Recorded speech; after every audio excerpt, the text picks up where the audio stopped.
위험의 관리. 화학공장은 안전이 보장되지 않는 상태에서 운전되어서는 안 되기 때문에 화학공장의 안전은 흔히 말하는 안전관리라는 측면에서뿐만 아니라 회사의 경영방침으로 다루어져야 합니다. 따라서 화학공장의 위험관리 접근 방법은 다음의 4가지 범주로 나누어서 설명할 수 있습니다. 또한 위험관리 접근 방법과 위험 등급을 연계하여 다음과 같이 사고 결과와 발생 빈도로 도식화하여 구분 관리할 수 있는데요. 그럼 지금부터 위험관리의 4가지 범주에 대해 좀 더 자세히 살펴보도록 할까요? 위험관리의 첫 번째 방법, 위험의 회피입니다.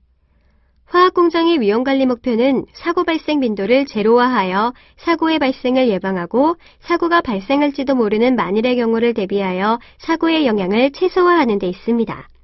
발생 빈도도 높고 사고 발생 영향도 큰 그림의 4범주에 속하는 화학공장은 아예 처음부터 시작하지 않는 것이 상책입니다.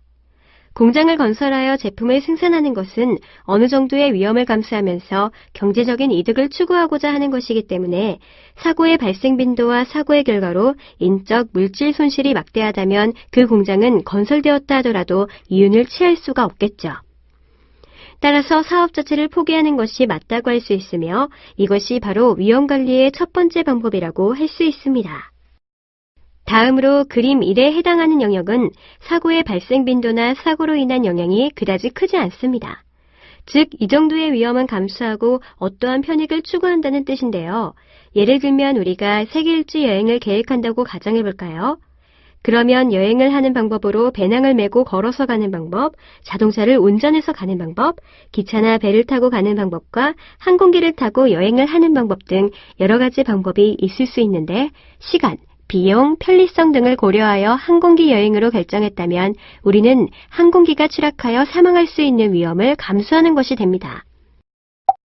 어느 정도의 위험을 감수한다 하더라도 보다 안전하게 이윤을 추구하기 위해서는 조그만 사고라도 발생하지 않도록 하기 위해 사고의 발생 빈도를 최소화하거나 사고가 발생했을 경우에 이로 인한 피해를 최소화해야 합니다. 바로 그림 2와 3의 범주인데요. 먼저 2의 영역은 사고의 빈도는 비록 크지만 사고로 인한 영향이 그다지 크지 않은 경우로서 이 범주에 속하는 위험을 관리하는 방법은 사고의 결과를 감소시키기 위한 노력보다는 사고의 발생 빈도를 감소시키고자 하는 노력이 필요합니다. 반면 영역 3은 사고의 발생 빈도는 비록 적더라도 한 번의 사고로 막대한 인적, 물적 손실을 수반할 수 있음을 보여주고 있습니다.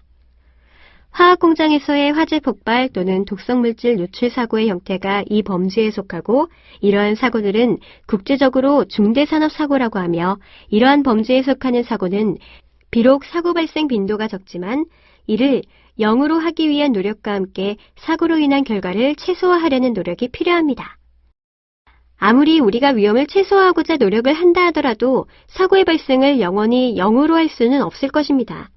따라서 이러한 위험은 최종적으로 제3자에게 전가하는 방법을 통해 해결할 수 있습니다. 즉, 보험료를 지불하고 보험에 가입하게 되는데 이것이 바로 위험을 전가하는 위험관리의 마지막 방법이라고 할 수 있습니다. 위험을 전가하는 범위에는 인적 피해를 위한 산재보상보험이 있고 물적 손실이나 사업 손실을 대비한 손해보험 등이 있습니다.